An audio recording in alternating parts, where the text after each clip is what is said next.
আমাদের রাঙ্গামাটি শহরে এই জিরির শামুকগুলা কেজি 200 টাকা করে। এখানে 2 কেজি জিরির শামুক আছে।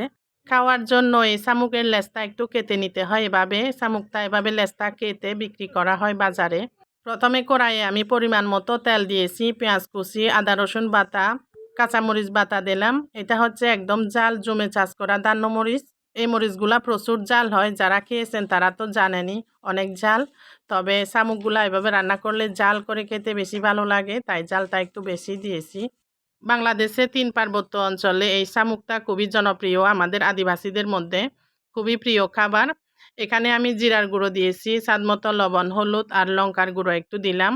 আর কোনো অন্য মশলা আর দিতে হবে না, প্যাকেট মশলা বা বাটা মশলা আর কোনো মশলা দিতে হবে না। এভাবে রান্নাটা করে নিব।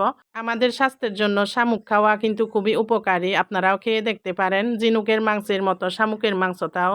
এই যে মশলাগুলো একদম ভালো করে কষানো হয়ে গেছে, এখন আমি শামুকগুলা দিচ্ছি। এখানে শামুকগুলা একদম আমি লবণ পানিতে প্রথমে অনেকক্ষণ ভিজিয়ে রাখছিলাম, যাতে ভেতরের ময়লাগুলাও চলে যায়। জালিওয়ালা জাকির সাহায্যে ভালো করে একদম দলে দলে পরিষ্কার করতে হয় শামুকগুলা। আমিও অনেকক্ষণ ধরে পরিষ্কার করে নিয়েছি। যেহেতু পানিতে থাকে একটু ময়লা তো থাকে, তাই ভালো করে পরিষ্কার করে নিতে হয় শামুকগুলা। এভাবে একদম ভালো করে মশলাগুলোর সাথে মিক্স করে নিচ্ছি আমি। মশলাগুলোর সাথে ভালো করে মাখানো হয়ে গেলে ঢাকনা দিয়ে রেখে দেব। অনেকে কিন্তু খায় না দেখে আমাদের খাদ্যগুলা দেখলে হাঁসের খাদ্য এই সেই হারাম বলে অনেক গালিগালাজ করে কমেন্টে। জাতি হিসেবে খাদ্য অভ্যাস অনেক ধরনের হয়ে থাকে, এটা আমাদের প্রিয় খাদ্য। তো এখানে আমি শীতলের পানি সেঁকে নিচ্ছি। আমি শামুকগুলোতে শীতলের পানি দেব। এই শীতলটা মাছ দিয়ে বানানো হয়, সামুদ্রিক মাছ দিয়ে আর চিংড়ি দিয়েও বানানো হয়। অনেক প্রকার সামুদ্রিক মাছ দিয়ে বানানো হয় এই শীতলটা, খুবই মজা খেতে, আমাদের প্রিয় খাদ্য। শামুকগুলা অনেকক্ষণ ঢাকনা দিয়ে রান্না করে নিলাম। এই যে দেখতে পাচ্ছেন শামুকগুলা থেকে অনেকটা জল বেরিয়ে আসছে। এই মুহূর্তে শামুকগুলা কিন্তু প্রায় অর্ধেকটা সেদ্ধ হয়ে গেছে। তো আরো কিছুক্ষণ সিদ্ধ করে নিলে হয়ে যাবে। জল হিসেবে পরিমাণ মতো শীতলের পানি সেঁকে দিচ্ছি আমি এখানে।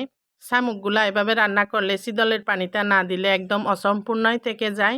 তাই শীতলের পানিটা দেওয়া। শীতলের পানিটা দেওয়ার পরে আমি অনেকক্ষণ ঢাকনা দিয়ে আবার রান্নাটা করে নিলাম। জলটা অনেকটা শুকিয়ে গেছে। এখন আমি দিব হচ্ছে চালের গুঁড়ার পানি। চালের গুঁড়ার পরিবর্তে এখানে কর্নফ্লাওয়ারও দিতে পারেন, তবে চালের গুঁড়ার পানিটা দিলে আরও বেশি ভালো হয়। খুবই মজা হয় খেতে। ঝোলটা একদম মাখো মাখো হয়ে যায়, তাই খেতেও খুবই ভালো লাগে। তবে শামুকের ঝোল কিন্তু খুবই মজা হয়, যারা একবার খেয়েছেন আপনারা তো জানেনই। মা দাদিরা বলে শামুকের তরকারি দিয়ে নাকি অনেকগুলা ভাত খাওয়া যায়, ঠিক তেমনই আমিও কিন্তু শামুকের তরকারি দিয়ে, শামুকের ঝোল দিয়ে অনেকগুলা ভাত খাইতে পারি। চালের গুঁড়োর পানিটা দেওয়ার পরে কিছুক্ষণ রান্না করে নিলাম, যাতে চালের গুঁড়োটা ভালো করে মিক্স হয়ে যায় ঝোলের সাথে। তো এই তো প্রায় রান্নাটা হয়ে গেছে। এখন আমি দিয়েছি লাস্টে সাবারাং পাতা। এটা আমাদের জুমে চাষ করা হয়, এক ধরনের মশলা পাতা। এই পাতাটা আমরা মশলা হিসেবে ব্যবহার করে থাকি, অনেক সুন্দর একটা স্মেল আছে।